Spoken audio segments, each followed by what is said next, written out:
നമസ്കാരം. 24 റൗണ്ടപ്പിലേക്ക് എല്ലാ പ്രേക്ഷകർക്കും സ്വാഗതം. ഞാൻ പ്രജിൻ സി കണ്ണൻ. വിശദമായ റിപ്പോർട്ടുകളിലേക്ക്. കോയമ്പത്തൂരിൽ സ്ലീവ്ലെസ് വസ്ത്രം ധരിച്ച് പൂ മാർക്കറ്റിലെത്തിയ യുവതിക്കെതിരെ അധിക്ഷേപം. കോയമ്പത്തൂർ സ്വദേശിയായ ജനനിക്ക് നേരെയാണ് പൂ മാർക്കറ്റിലെ കച്ചവടക്കാരുടെ അധിക്ഷേപം നേരിടേണ്ടി വന്നത്. പൊതു ഇടത്തിൽ മാന്യമായ വസ്ത്രം ധരിക്കണം എന്നായിരുന്നു ആക്രോശം. യുവതിയോട് കയർക്കുന്നതും അപമാനിക്കുന്നതും ബഹളം വയ്ക്കുന്നതും പുറത്തുവന്ന ദൃശ്യങ്ങളിൽ വ്യക്തമാണ്.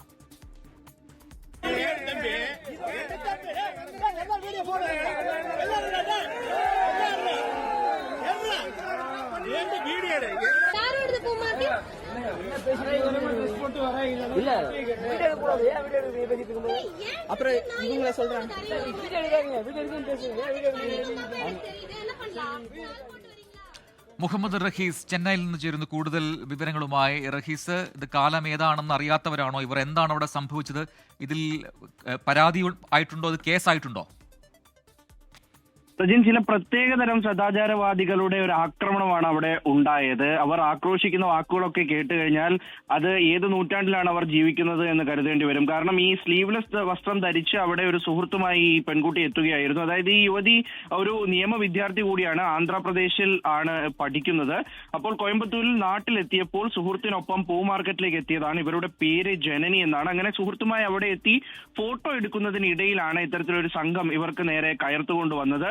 ആദ്യം ചില കമന്റുകളൊക്കെ പറഞ്ഞ് പലരായി പല വഴിയിൽ അങ്ങനെ പോവുകയായിരുന്നു. അങ്ങനെ പല അപമാനിക്കുന്ന തരത്തിലുള്ള പല കമന്റുകൾ പറയുന്നു. അതിനുശേഷമാണ് യുവതി നിങ്ങൾ എന്താണ് പറഞ്ഞത് എന്ന് ചോദിച്ചു വരുമ്പോഴാണ് ഒരു സംഘമായി ഈ പൂ മാർക്കറ്റിലെ കച്ചവടക്കാരെല്ലാം കൂടി ഒത്തുചേരുകയും ഇവർക്ക് നേരെ ആക്രോശിക്കുകയും ഒക്കെ ചെയ്യുന്നത്. ഒരു ഘട്ടത്തിൽ ഇവരെ കൂടി നിന്ന് കൂകി വിളിക്കുന്നത് പോലും കാണുകയുണ്ടായി. അതായത് ഇവർ സ്ലീവ്ലെസ് കുർത്തി ഇട്ടുകൊണ്ട് അവിടേക്ക് എത്തി എന്നുള്ള കാര്യത്തിന്റെ പുറത്താണ്, ആ ഒരൊറ്റ കാര്യത്തിന്റെ പുറത്താണ് ഇവർക്കെതിരെ ഇത്തരത്തിൽ അധിക്ഷേപ വാക്കുകളൊക്കെയും പറഞ്ഞത്. ഇത് ഒരു പൊതു ഇടമാണ്, ഇവിടെ മാന്യമായി ഇത് വസ്ത്രം ധരിക്കണം, ആളുകളൊക്കെ കാണുന്നതാണ്. ഇങ്ങനെ വസ്ത്രം ധരിച്ചു വന്നാൽ നിങ്ങൾക്ക് എന്ത് സംഭവിക്കും, നിങ്ങൾക്ക് എന്തെങ്കിലും സംഭവിച്ചു കഴിഞ്ഞാൽ അതിന് ഞങ്ങളല്ലേ ഉത്തരവാദികൾ എന്നടക്കം അവിടെ ഉണ്ടായിരുന്ന പലരും പറയുകയുണ്ടായിരുന്നു. അതിന്റെയൊക്കെ ദൃശ്യങ്ങളാണ് ഈ പെൺകുട്ടിയുടെ സുഹൃത്തുക്കൾ എക്സിലൊക്കെയും പോസ്റ്റ് ചെയ്തത്. അതിന് പിന്നാലെ സമൂഹ മാധ്യമങ്ങളിൽ ഇത് വൈറലായി. അങ്ങനെ ഈ യുവതി കോയമ്പത്തൂർ കമ്മീഷണർക്ക് നേരിട്ടെത്തി പരാതി നൽകിയിട്ടുമുണ്ട്. അതിന് പിന്നാലെ ഈ പൂ മാർക്കറ്റിലെ വ്യാപാരികളും ഒരു പരാതി നൽകിയിട്ടുണ്ട്. അവർ നൽകിയിരിക്കുന്ന പരാതി അവിടെ എത്തി റീൽസ് ചിത്രീകരിക്കാൻ ശ്രമിച്ചു, ജോലിക്ക് തടസ്സമുണ്ടാക്കി എന്നൊക്കെ പറയുന്ന തരത്തിലുള്ള പരാതിയാണ് നൽകിയിരിക്കുന്നത്. എന്തായാലും രണ്ട് പരാതിയിലും പോലീസ് കേസെടുത്തിട്ടുണ്ട്. ഈ വീഡിയോ ദൃശ്യങ്ങൾ ഈ ചിത്രീകരിച്ച യുവാവിന്റെ ഫോൺ എടുത്ത് പരിശോധിക്കുകയും ഒക്കെ ചെയ്തിട്ടുണ്ട്. ഇതിന് പിന്നാലെ എന്തായാലും 6 പേർക്കെതിരെയാണ് യുവതി പരാതി നൽകിയിരിക്കുന്നത്. കണ്ടാൽ അറിയുന്നവർക്കെതിരെയും കേസെടുക്കുമെന്നാണ് നിലവിൽ ലഭിക്കുന്ന വിവരം. പ്രജിൻ, എന്തായാലും ആ അധിക്ഷേപത്തിൽ നടപടി ഉണ്ടാകുമെന്ന് കരുതാം. പോലീസ് ആ രീതിയിൽ തന്നെ മുന്നോട്ട് പോകുന്നുണ്ടെന്നാണ് നമുക്ക് ലഭിക്കുന്ന വിവരം. മുഹമ്മദ് റഹീസാണ് ചെന്നൈയിൽ നിന്നും വിശദാംശങ്ങൾ നൽകിയത്. സംയുക്ത സൈനിക മേധാവിയുടെ കാലാവധി നീട്ടി. 2026 മെയ് 30 വരെയാണ് ജനറൽ അനിൽ ചൌഹാന്റെ കാലാവധി കേന്ദ്രം നീട്ടിയത്. സെപ്റ്റംബർ 30 വരെയായിരുന്നു കാലാവധി. അജീഷ് ജയകുമാർ ഡൽഹിയിൽ നിന്ന് ചേരുന്ന കൂടുതൽ വിവരങ്ങളുമായി. അജീഷ്, ഈ മാസം വിരമിക്കേണ്ടതായിരുന്നു ശരിക്കും, ഇപ്പോൾ കാലാവധി നീട്ടി നൽകുന്നു. എന്താണ് അതിന് പിന്നിൽ? അത്തരത്തിൽ എന്തെങ്കിലും വിശദീകരണം കേന്ദ്ര സർക്കാർ നൽകുന്നുണ്ടോ? പ്രജിൻ, ഇന്ന് ചേർന്ന കേന്ദ്ര ക്യാബിനറ്റിന്റെ അപ്പോയിന്റ്സ് കമ്മിറ്റിയാണ് ഈ തീരുമാനം ഇപ്പോൾ ഉത്തരവായി ഇറക്കിയിരിക്കുന്നത്. ഈ മാസം 30-നായിരുന്നു ജനറൽ അനിൽ ചൌഹാന്റെ കാലാവധി അവസാനിക്കേണ്ടിയിരുന്നത്. അത് അടുത്ത വർഷം 2026 മെയ് 30 വരെയാണ് നീട്ടിയിട്ടുള്ളത്. 2022-ലാണ് ജനറൽ അനിൽ ചൌഹാൻ CDS സംയുക്ത സൈനിക മേധാവിയായി ചുമതലയേൽക്കുന്നത്. ജനറൽ ബിപിൻ റാവത്തിന്റെ വിയോഗത്തോടെയാണ് അദ്ദേഹം സംയുക്ത സൈനിക മേധാവിയായി വരുന്നത്. അതിനുശേഷം അദ്ദേഹം നിരവധി സൈനിക ഓപ്പറേഷനുകൾക്ക് നേതൃത്വം നൽകി. ഏറ്റവും ഒടുവിൽ ഓപ്പറേഷൻ സിന്ദൂർ വിജയകരമായി പൂർത്തീകരിച്ചു. ഒടുവിൽ കഴിഞ്ഞ ആഴ്ച കൊൽക്കത്തയിൽ ചേർന്ന ഈ സംയുക്ത സേന കമാൻഡർമാരുടെ യോഗത്തിൽ സംയുക്ത സേന കമാൻഡ്മെന്റും തുടങ്ങാൻ തീരുമാനിച്ചിരുന്നു. അങ്ങനെ സേനയിൽ വലിയ ആധുനികവൽക്കരണത്തിനും വലിയ ശാക്തീകരണത്തിനും തുടക്കം കുറിച്ച ഒരു സംയുക്ത സേനാ മേധാവി എന്നൊരു പേരിലാണ്, ആ ഒരു പശ്ചാത്തലത്തിൽ കൂടിയാണ് അദ്ദേഹത്തിന്റെ കാലാവധി അടുത്ത വർഷം മെയ് 30 വരെ നീട്ടാൻ കേന്ദ്ര സർക്കാർ തീരുമാനിച്ചിരിക്കുന്നത്. ശരി, അജീഷ് ജയകുമാറാണ് വിശദാംശങ്ങൾ നൽകിയത്. തിരുവനന്തപുരം ആറ്റിങ്ങലിൽ യുവാവിന്റെ ആത്മഹത്യാശ്രമം. ഐലം പാലത്തിൽ നിന്ന് താഴേക്ക് ചാടാനായിരുന്നു 23-കാരന്റെ ശ്രമം. ആറ്റിങ്ങൽ പോലീസ് സ്ഥലത്തെത്തി യുവാവിനെ പിന്തിരിപ്പിക്കുകയായിരുന്നു. മേഘന മുരളി തിരുവനന്തപുരത്ത് നിന്ന് ചേരുന്നു കൂടുതൽ വിവരങ്ങളുമായി. മേഘന, എപ്പോഴായിരുന്നു ഈ സംഭവം? എന്തിനാണ് ഇത്തരത്തിലൊരു ശ്രമത്തിന് ഈ യുവാവ് മുതിർന്നത്? അതിൽ പോലീസ് നൽകുന്ന വിശദീകരണം, വിവരങ്ങൾ എന്താണ്? പ്രജിൻ, അല്പസമയം മുന്നേ അറ്റിങ്ങലിൽ ഐലം പാലത്തിന് സമീപമായിരുന്നു ഈ സംഭവം ഉണ്ടായിരുന്നത്. നമ്മൾ ഈ ദൃശ്യങ്ങളിൽ കാണുന്നത് പോലെ തന്നെ ഏറെ നേരം ഈ ഐലം പാലത്തിൽ നിന്ന് താഴേക്ക് ചാടാനായി ഒരു യുവാവ് ശ്രമം നടത്തുന്നു. ഏറെ നേരം അവിടെ തന്നെ നിൽക്കുന്ന ഒരു സാഹചര്യം ഉണ്ടായി. അങ്ങനെ പ്രദേശവാസികളാണ് പോലീസിനെ വിളിച്ചു വരുത്തുന്നത്. ആറ്റിങ്ങൽ പോലീസ് സ്ഥലത്തെത്തുന്നു. അങ്ങനെ യുവാവിനെ പറഞ്ഞ് പിന്തിരിപ്പിക്കുകയായിരുന്നു. ഇപ്പോൾ പോലീസ് പറയുന്നത് ഈ യുവാവിനൊരു പ്രണയ നൈരാശ്യം ഉണ്ടായിരുന്നു, അതാണ് ഈ ആത്മഹത്യാ ശ്രമത്തിലേക്ക് നയിച്ചത് എന്നുള്ളതാണ്. ഇപ്പോൾ യുവാവിനെ പറഞ്ഞ് മനസ്സിലാക്കി ഒരു ബോധവൽക്കരണ ക്ലാസുകളടക്കം കൊടുക്കുമെന്ന കാര്യം കൂടി ഇപ്പോൾ പോലീസ് വ്യക്തമാക്കുന്നുണ്ട്. 23 വയസ്സ് മാത്രമാണ് യുവാവിന്റെ പ്രായം. ഏറെ നേരം അവിടെ ഒരു ആത്മഹത്യാ ശ്രമം അല്ലെങ്കിൽ അത്തരത്തിലൊരു ഭീഷണി മുഴക്കിക്കൊണ്ട് യുവാവ് അവിടെ നിന്നു. ശേഷം നാട്ടുകാരാണ് ആറ്റിങ്ങൽ പോലീസിനെ സ്ഥലത്തേക്ക് വിളിച്ചു വരുത്തുകയും ചെയ്തിട്ടുള്ളത്. എന്തായാലും ഇപ്പോൾ യുവാവ് ആത്മഹത്യാ ശ്രമത്തിൽ നിന്ന് പിന്തിരിഞ്ഞിട്ടുണ്ട്. മറ്റു പ്രശ്നങ്ങളില്ല. ഇനി നാളെ ബോധവൽക്കരണ ക്ലാസുകളടക്കം കൊടുക്കുമെന്നുള്ളതാണ് പോലീസ് പറയുന്നത്. പ്രണയ നൈരാശ്യമാണ് ഈ ആത്മഹത്യാ ശ്രമത്തിലേക്ക് നയിച്ചത് എന്നുള്ള കാര്യം കൂടി ഇപ്പോൾ പോലീസ് വ്യക്തമാക്കുന്നുണ്ട്. ശരി, മേഘന മുരളിയാണ് വിവരങ്ങൾ നൽകിയത്. സംസ്ഥാന പദവി ആവശ്യപ്പെട്ട് ലഡാക്കിൽ വൻ സംഘർഷം. 4 പേർ കൊല്ലപ്പെട്ടെന്നാണ് റിപ്പോർട്ടുകൾ. 70-ലേറെ പേർക്ക് പരിക്കേറ്റു. പോലീസും പ്രക്ഷോഭകരും തമ്മിൽ ഏറ്റുമുട്ടി. BJP ഓഫീസിനും CRPF വാഹനത്തിനും പ്രക്ഷോഭകർ തീയിട്ടു. സംഘർഷത്തിന് പിന്നാലെ സമര നേതാവ് സോനം വാങ്ചുക് നിരാഹാര സമരത്തിൽ നിന്ന് പിന്മാറി.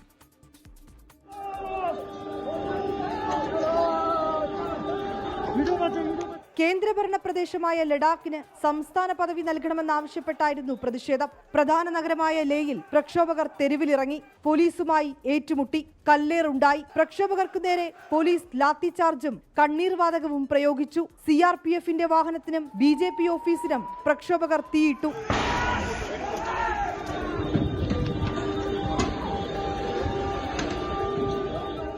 സമാധാനത്തിന്റെ പാതയെക്കുറിച്ചുള്ള തന്റെ സന്ദേശം പരാജയപ്പെട്ടുവെന്ന് सोनम वांगचुक कि हम शांति के ही रास्ते से सरकार को कहें और सरकार भी मैं चाहता हूं कि शांति के संदेश को सुने। जब वो शांति को अनसुनी कर दें, 1 बार अनशन, 2 बार अनशन, 5 बार तक अनशन करे, कोई ले से दिल्ली तक पैदल चले आए शांति से। പരിസ്ഥിതി പ്രവർത്തകൻ സോനം വാങ്ചുക്കിന്റെ നേതൃത്വത്തിൽ 15 ദിവസമായി നിരാഹാര സമരം നടന്നു വരികയായിരുന്നു. ഈ സമരത്തിന് പിന്തുണ പ്രഖ്യാപിച്ചാണ് ലേ അപ്പെക്സ് ബോഡിയുടെ യുവജന വിഭാഗം പ്രതിഷേധത്തിന് തുടക്കം കുറിച്ചത്. സംഘർഷത്തെ തുടർന്ന് ലേയിൽ നിരോധനാജ്ഞ പ്രഖ്യാപിച്ചിരിക്കുകയാണ്. അടുത്ത മാസം 6-ന് ലേ അപ്പെക്സ് ബോഡി കാർഗിൽ ഡെമോക്രാറ്റിക് അലയൻസിലെ അംഗങ്ങളുമായി കേന്ദ്ര സർക്കാർ ചർച്ച നടത്തും. 24 ഡൽഹി. ആഗോള അയ്യപ്പ സംഗമത്തിന് പിന്നാലെ LDF സർക്കാരിന് പൂർണ്ണ പിന്തുണ പ്രഖ്യാപിച്ച് NSS. കോൺഗ്രസിൽ നടക്കുന്നത് മുഖ്യമന്ത്രി ആരാണെന്ന തർക്കമാണെന്നും general secretary G. Sukumaran Nair വിമർശിച്ചു. ശബരിമല വിഷയത്തിൽ G. സുകുമാരൻ നായരുടേത് ശരിയായ നിലപാടെന്ന് വെള്ളാപ്പള്ളി നടേശൻ പിന്തുണച്ചു. NSS നിലപാടിനെ ദേവസ്വം മന്ത്രി VN വാസവൻ സ്വാഗതം ചെയ്തു. NSS നിലപാട് മാറ്റത്തിൽ ആശങ്കയുണ്ടെങ്കിലും പ്രതികരണം നടത്തി പ്രകോപിപ്പിക്കേണ്ട എന്നാണ് കോൺഗ്രസിലെ ധാരണ. ആഗോള അയ്യപ്പ സംഗമത്തിന് പിന്തുണ നൽകിയാണ് NSS സർക്കാരിനോട് അടുക്കുന്നത്. ശബരിമല വിഷയത്തിലെ പിന്തുണ സർക്കാരിലേക്ക് വ്യാപിപ്പിക്കുന്നുവെന്നാണ് സമുദായ നേതൃത്വത്തിന്റെ പ്രതികരണങ്ങളെന്ന് വ്യക്തമാകുന്നത്. ഈ ആഗോള സംഗമം വിജയമായിരുന്നു എന്ന് നമുക്ക് പറയാമോ? ഞാൻ അതൊന്നും വിലയിരുത്തുന്നില്ല. ഇവിടെ കാര്യം നടക്കണമെന്നാണ്. ശരി. ഈ വരുന്നതും ആള് കൂടുന്നതും മാത്രം ആ ഒരർത്ഥവും. ആളുകളെ ആർക്ക് വേണേലും കൂട്ടാം. പക്ഷെ കാര്യം നടത്തുന്നതിലാണ് അതിന്റെ. ശബരിമല വിഷയത്തിൽ NSS സ്വീകരിച്ച നിലപാടിനെ പിന്തുണച്ച് SNDP യോഗവും രംഗത്ത് വന്നു. എല്ലാ കാര്യത്തിലും NSS സർക്കാരിനെ എതിർത്തിട്ടില്ലെന്നും വിഷയാധിഷ്ഠിത നിലപാടാണ് അവർ സ്വീകരിക്കുന്നതെന്നും SNDP യോഗം ജനറൽ സെക്രട്ടറി വെള്ളാപ്പള്ളി നടേശൻ പറഞ്ഞു. അദ്ദേഹം പറഞ്ഞത് വളരെ ശരിയല്ലേ.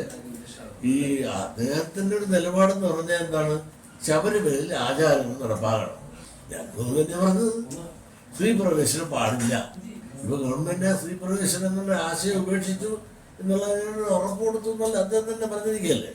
ആഗോള അയ്യപ്പ സംഗമത്തോട് തുടങ്ങിയ NSSുമായുള്ള ബന്ധം ദൃഢമാകുന്നതിൽ CPM സന്തോഷത്തിലാണ്. പിന്തുണ ആഘോഷിച്ച് തിരിച്ചടി ഉണ്ടാക്കേണ്ട കരുതലിലാണ് നേതൃത്വത്തിന്റെ പ്രതികരണം. അദ്ദേഹത്തിന്റെ നിലപാടിൽ നല്ല സ്വാഗതാർഹമായ ഒരു നിലപാട്, ഒപ്പം ഒരു സൃഷ്ടിപരമായ വിമർശനവും അദ്ദേഹം ഉയർത്തിയിട്ടുണ്ട് UDFനും BJPക്കും എതിരായി. സമദൂര നിലപാട് സ്വീകരിക്കുമ്പോഴും ശരിദൂരം വഴി UDFനോട് നല്ല ആഭിമുഖ്യം പുലർത്തിക്കുന്ന NSSന്റെ നിലപാട് മാറ്റത്തിൽ കോൺഗ്രസിലെ മുതിർന്ന നേതാക്കൾക്ക് ആശങ്കയുണ്ട്.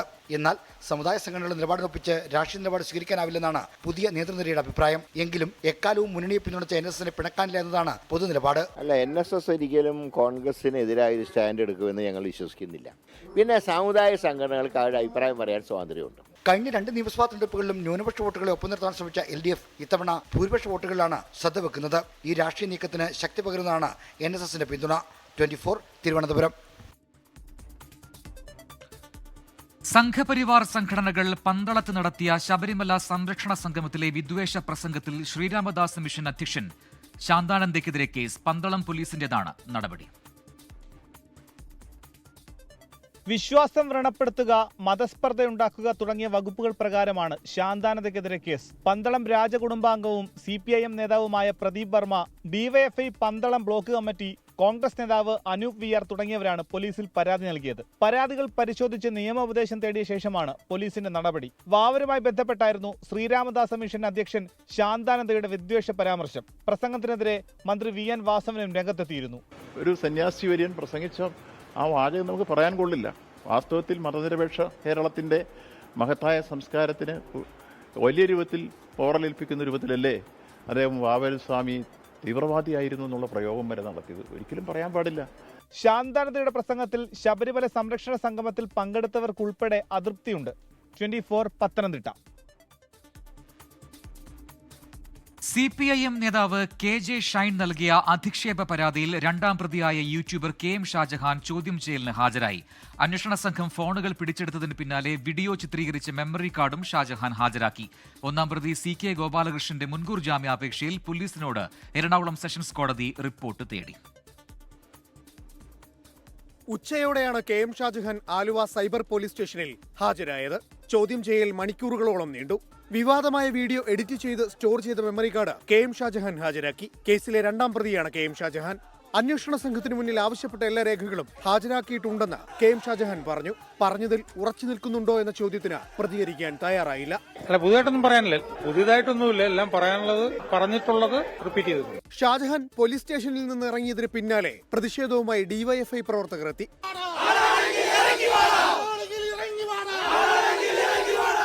കേസിലെ 1ാം പ്രതി CK ഗോപാലകൃഷ്ണൻ നൽകിയ മുൻകൂർ ജാമ്യാപേക്ഷയിൽ എറണാകുളം സെഷൻസ് കോടതി പോലീസിനോട് റിപ്പോർട്ട് തേടി. KM ഷാജഹാന്റെ വീഡിയോ പങ്കുവയ്ക്കുക മാത്രമാണ് താൻ ചെയ്തതെന്ന് ചൂണ്ടിക്കാട്ടിയാണ് CK ഗോപാലകൃഷ്ണൻ മുൻകൂർ ജാമ്യാപേക്ഷ നൽകിയത്. താൻ നൽകിയ പരാതിയിൽ അന്വേഷണം ഊർജിതമായി നടക്കുന്നുവെന്ന് വൈപ്പിൻ MLA KN ഉണ്ണികൃഷ്ണൻ. നമ്മളൊരു പരാതി കൊടുത്തിരിക്കുമല്ലേ, ആരൊക്കെയാണ് എന്തൊക്കെയാണെന്ന് പറഞ്ഞത്. അതെല്ലാം നമ്മളിപ്പോൾ വ്യക്തമാക്കി കഴിഞ്ഞാൽ പിന്നെ പ്രതികളെല്ലാം കൗണ്ടർ ആലോചിക്കൂല്ലേ. അപ്പൊ അത് അന്വേഷണത്തെ തടസ്സപ്പെടുത്തണല്ലേ. കേസിൽ കൂടുതൽ പേരെ പോലീസ് ചോദ്യം ചെയ്യുന്നുണ്ട്.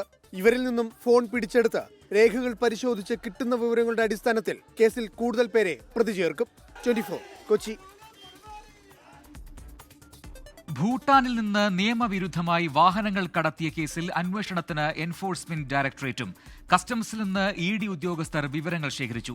വാഹന ഇടപാടുകൾക്ക് പിന്നിൽ സാമ്പത്തിക ക്രമക്കേടുണ്ട് എന്ന വിലയിരുത്തലിന്റെ അടിസ്ഥാനത്തിലാണ് നീക്കം. അതേസമയം ഓപ്പറേഷൻ നുംഖോർ പരിശോധനയിൽ ഇന്ന് 2 കാറുകൾ കൂടി കസ്റ്റംസ് പിടികൂടി. കാർ വിൽപ്പനയിലൂടെ രാജ്യത്തിനകത്തും പുറത്തുമായി കോടികളുടെ കള്ളപ്പണ ഇടപാടുകൾ നടന്നു എന്ന നിഗമനത്തിലാണ് EDയുടെ അന്വേഷണം. ഫെമ PMLA നിയമങ്ങൾ പ്രകാരമുള്ള കുറ്റങ്ങൾ വാഹനക്കടത്തിൽ നിലനിൽക്കുമോ എന്ന് പരിശോധിക്കുന്നുണ്ട്. വാഹന ഇടപാടുകളിലൂടെ ലഭിച്ച തുക ദേശവിരുദ്ധ പ്രവർത്തനങ്ങൾക്ക് ഉപയോഗിച്ചിട്ടുണ്ടോ എന്ന് സംശയിക്കുന്നുവെന്ന കസ്റ്റംസ് വെളിപ്പെടുത്തലിൽ കൂടുതൽ കേന്ദ്ര ഏജൻസികൾ വിവരങ്ങൾ തേടും. നോട്ടീസ് നൽകിയിട്ടുണ്ട്. വാഹനത്തിന്റെ രജിസ്ട്രേഷൻ അടക്കമുള്ള എല്ലാ രേഖകളും ഹാജരാക്കണമെന്നും നിർദ്ദേശിച്ചു. കൃത്യമായ രേഖകൾ ഹാജരാക്കിയില്ലെങ്കിൽ കടുത്ത നടപടികളിലേക്ക് കടക്കാനാണ് കസ്റ്റംസിന്റെ തീരുമാനം. ദുൽഖറിന്റെ 2 വാഹനങ്ങൾ കൂടി കസ്റ്റംസ് നിരീക്ഷണത്തിലാണ്. തന്റെ പേരിൽ 1 വാഹനം മാത്രമാണ് പിടിച്ചെടുത്തതെന്ന് അമിത് ചക്കാലക്കൽ. 5 വണ്ടി ഗരാജിൽ കിടന്ന വണ്ടികൾ അങ്ങോട്ട് പോയിട്ടുണ്ട്. എന്റെ ഉൾപ്പെടെ 7 വണ്ടി. എന്റെ ഒറ്റ വണ്ടിയുള്ളൂ. MP09W1522 എന്ന് പറയുന്ന ലാൻഡ് ക്രൂസർ 1999 ഇന്ത്യയിൽ രജിസ്റ്റർ ചെയ്ത ഒറ്റ വാഹനമുള്ളൂ എന്റെ. പിടിച്ചെടുത്ത ആഡംബര വാഹനങ്ങൾ ഉടമകൾക്ക് തന്നെ കസ്റ്റംസ് വിട്ടുകൊടുക്കും. സേഫ് കസ്റ്റഡിയിൽ സൂക്ഷിക്കാൻ നോട്ടീസ് നൽകാനാണ് കസ്റ്റംസിന്റെ തീരുമാനം. നിയമ നടപടികൾ അവസാനിക്കും വരെ ഇവ ഉപയോഗിക്കാൻ പാടില്ല. കുറ്റം തെളിഞ്ഞാൽ വാഹനങ്ങൾ കണ്ടുകെട്ടും. ഓപ്പറേഷൻ നുംഖോർ പരിശോധനകൾ തുടരുകയാണ്. ഇറക്കുമതി നികുതി വെട്ടിച്ച 2 വിദേശ കാറുകൾ കൂടി ഇന്ന് പിടിച്ചെടുത്തു. എറണാകുളത്തെ കുണ്ടന്നൂരിൽ നിന്ന് Arunachal Pradesh registration land cruiser കാറും അടിമാലിൽ നിന്ന് ലാൻഡ് ക്രൂസർ പ്രാഡോ കാറുമാണ് പിടിച്ചെടുത്തത്. അടിമാലിൽ യൂട്യൂബ് ഇൻഫ്ലുവൻസറായ യുവതിയിൽ നിന്നാണ് വാഹനം പിടിച്ചെടുത്തത്. 24 കൊച്ചി. ആത്മഹത്യ ചെയ്ത വയനാട് DCC മുൻ ട്രഷറർ NM വിജയന്റെ സാമ്പത്തിക ബാധ്യത തീർത്ത് KPCC. സുൽത്താൻ ബത്തേരി അർബൻ ബാങ്കിലെ 60 ലക്ഷം രൂപയുടെ കുടിശ്ശിക അടച്ചു തീർത്തു. പറഞ്ഞ കാര്യം നീതിപൂർവമായി കോൺഗ്രസ് പൂർത്തീകരിച്ചെന്ന് കൽപ്പറ്റ MLA T സിദ്ദിഖ് 24നോട് പറഞ്ഞു. ഔദ്യോഗിക അറിയിപ്പ് ലഭിച്ചിട്ടില്ല എന്നാണ് NM വിജയന്റെ കുടുംബത്തിന്റെ പ്രതികരണം. സാമ്പത്തിക പ്രതിസന്ധിയെ തുടർന്നാണ് വയനാട് മുൻ DCC ട്രഷറർ NM വിജയനും മകൻ ജിജേഷും ആത്മഹത്യ ചെയ്തത്. ബത്തേരിയിലെ സഹകരണ ബാങ്കുകളിലെ നിയമനവുമായി ബന്ധപ്പെട്ട് കോൺഗ്രസ് നേതാക്കളുടെ അറിവോടെ പാർട്ടിക്കായി പണം വാങ്ങിയെന്നും എന്നാൽ നിയമനം നടക്കാതെ വന്നപ്പോൾ ബാധ്യത മുഴുവൻ തന്റെ തലയിലായി എന്നുമാണ് NM വിജയൻ ആത്മഹത്യാക്കുറിപ്പിൽ വ്യക്തമാക്കിയിരുന്നത്. ഏറ്റെടുത്ത കടം അടച്ചു തീർക്കുമെന്ന് KPCC പ്രസിഡന്റ് വയനാട്ടിൽ പ്രഖ്യാപിച്ചിരുന്നു. കടമടച്ചു തീർക്കാത്തതിനെ തുടർന്ന് വിജയന്റെ മരുമകൾ DCC ഓഫീസിന് മുന്നിൽ സത്യാഗ്രഹമിരിക്കുമെന്ന് പ്രഖ്യാപിച്ചത് വിവാദമായിരുന്നു. പിന്നാലെയാണ് കൂടുതൽ വിവാദങ്ങളിലേക്ക് കാര്യങ്ങൾ പോകും മുൻപ് KPCC കുടിശ്ശിക അടച്ചു തീർത്തത്. അത് ബാങ്കിന്റെ അക്കൗണ്ടിലേക്ക് KPCC അയച്ചിട്ടുണ്ട്. 59,23,000 സംതിങ് വരും. പാർട്ടി പറഞ്ഞ തീയതികൾ ലംഘിച്ചപ്പോഴാണ് പരസ്യപ്രതികരണം നടത്തേണ്ടി വന്നതെന്ന് NM വിജയന്റെ മരുമകൾ പത്മജ. അച്ഛൻ വ്യക്തമായിട്ട് പറഞ്ഞിട്ടുണ്ട് പാർട്ടിക്ക് വേണ്ടി വെച്ചിട്ടുള്ള ബാധ്യതയാണ് എന്നുള്ളത്. അതുകൊണ്ട് അത് ഞങ്ങൾക്ക് കിട്ടേണ്ടത് എന്റെ കുടുംബത്തിന്റെ ആവശ്യമാണ്. പറഞ്ഞ കാര്യങ്ങൾ കോൺഗ്രസ് പൂർത്തീകരിച്ചെന്ന് Kalpetta MLA T Siddique. Party നേരത്തെ സംസാരിച്ച് ടേക്ക് ഓവർ ചെയ്തതാണ്. ആ ബാധ്യത പൂർണ്ണമായും ഇന്ത്യൻ നാഷണൽ കോൺഗ്രസ് ഇന്ന് അടച്ചു തീർക്കുകയുണ്ടായി. ഷഫീദ് റാവുത്തർ, 24 തിരുവനന്തപുരം. ലൈംഗിക ആരോപണ വിവാദങ്ങൾ ഉയർന്ന ശേഷം ഇതാദ്യമായി രാഹുൽ മാങ്കൂട്ടത്തിൽ MLA പാലക്കാടെത്തി. 38 ദിവസത്തിന് ശേഷമാണ് പാലക്കാട്ടേക്കുള്ള രാഹുലിന്റെ വരവ്. ആദ്യ ദിനം സ്വകാര്യ സന്ദർശനം മാത്രമായിരുന്നെങ്കിലും മണ്ഡലത്തിൽ സജീവമാകാനാണ് രാഹുലിന്റെ തീരുമാനം. രാഹുൽ പൊതുപരിപാടിയിൽ പങ്കെടുത്താൽ ശക്തമായ പ്രതിഷേധമെന്നാണ് DYFIയുടെയും BJPയുടെയും പ്രതികരണം. കഴിഞ്ഞ മാസം 17-ന് ശേഷം രാഹുൽ മാങ്കൂട്ടത്തിൽ ഇതാദ്യമായി സ്വന്തം മണ്ഡലത്തിലെത്തി. പാലക്കാട് സ്റ്റേഡിയം ബസ് സ്റ്റാൻഡിന് സമീപത്തെ കോൺഗ്രസ് പ്രാദേശിക നേതാവിന്റെ വീട്ടിലാണ് ആദ്യമെത്തിയത്.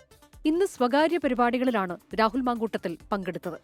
വൈകിട്ട് 4:15 MLA ഓഫീസിലെത്തിയ രാഹുലിനെ പ്രാദേശിക കോൺഗ്രസ് നേതാക്കൾ സ്വീകരിച്ചു.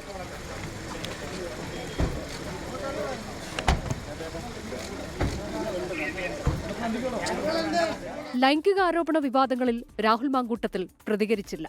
മണ്ഡലത്തിൽ സജീവമാകുമെന്ന് രാഹുൽ പറഞ്ഞു. ഇപ്പോൾ ഒന്നും പ്രതികരിക്കുന്നില്ല. വിശദമായിട്ട് തന്നെ കാണാം, വിശദമായിട്ട് തന്നെ സംസാരിക്കാം. ഞാൻ പറയുന്നതിനപ്പുറമാണല്ലോ വാർത്തകളൊക്കെ.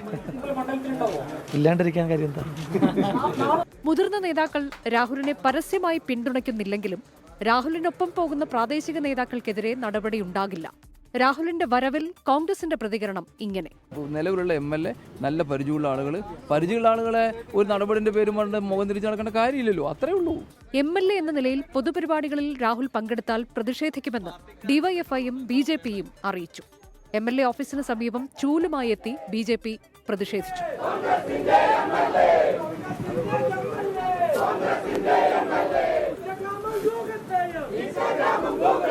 ഔദ്യോഗിക പരിപാടികളിൽ രാഹുൽ പങ്കെടുക്കുമോ എന്ന കാര്യത്തിൽ വ്യക്തതയില്ല.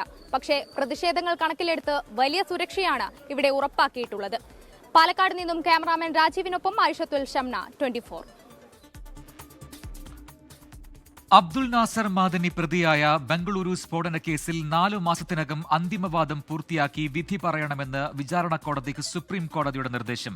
കേസിലെ പ്രതിയായ താജുദ്ദീൻ നൽകിയ ഹർജിയിലാണ് സുപ്രീം കോടതിയുടെ നിർദ്ദേശം. കേസിലെ 28ാം പ്രതിയാണ് താജുദ്ദീൻ. കേസിൽ 16 വർഷമായി വിചാരണ പൂർത്തിയാകാതെ താൻ ജയിലിലാണെന്ന് കാട്ടിയാണ് താജുദ്ദീൻ സുപ്രീം കോടതിയെ സമീപിച്ചത്. 2008-ലാണ് ബംഗളൂരു സ്ഫോടന പരമ്പര നടന്നത്. 2010-ലാണ് കേസിൽ അബ്ദുൽ നാസർ മാദനി അറസ്റ്റിലായത്. ഫിലിപ്പൈൻസിലും തായ്വാനിലും നാശം വിതച്ച റഗാസ കൊടുങ്കാറ്റ് ചൈനയുടെ തീരം തൊട്ടു. മുൻകരുതലായി ചൈന 20 ലക്ഷം പേരെ പ്രദേശത്തു നിന്നും ഒഴിപ്പിച്ചിരുന്നു. തായ്വാനിൽ 17 പേരും ഫിലിപ്പൈൻസിൽ 4 പേരും മരിച്ചു.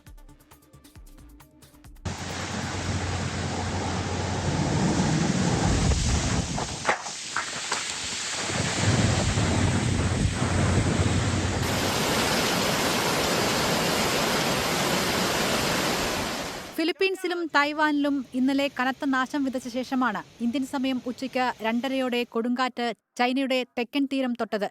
തെക്കൻ ചൈനയിലെ യാങ്ജിയാങ്ങിലെ ഹെയ്ലിംഗ് ദ്വീപിലാണ് കൊടുങ്കാറ്റ് കരതൊട്ടത്. മണിക്കൂറിൽ 144 കിലോമീറ്റർ വേഗത്തിലാണ് കാറ്റിന്റെ സഞ്ചാരം. കൊടുങ്കാറ്റ് ദുർബലമായിട്ടുണ്ടെങ്കിലും കനത്ത പേമാരിക്കും ഉയർന്ന തിരമാലയ്ക്കും ഇടിമിന്നലിനും ഇടയാക്കിയെന്നാണ് റിപ്പോർട്ടുകൾ. കൊടുങ്കാറ്റിപ്പോൾ പടിഞ്ഞാറൻ ഭാഗത്തേക്ക് നീങ്ങിക്കൊണ്ടിരിക്കുകയാണ്. ഇന്നലെ കിഴക്കൻ തൈവാനിലെ ഹുവാലിയൻ കൗണ്ടിയിലുണ്ടായ പ്രളയത്തിൽ നിരവധി കെട്ടിടങ്ങൾ തകർന്നു. കൊടുങ്കാറ്റിലും മലവെള്ളപ്പാച്ചിലിലും നിരവധി പേരെ കാണാതായി.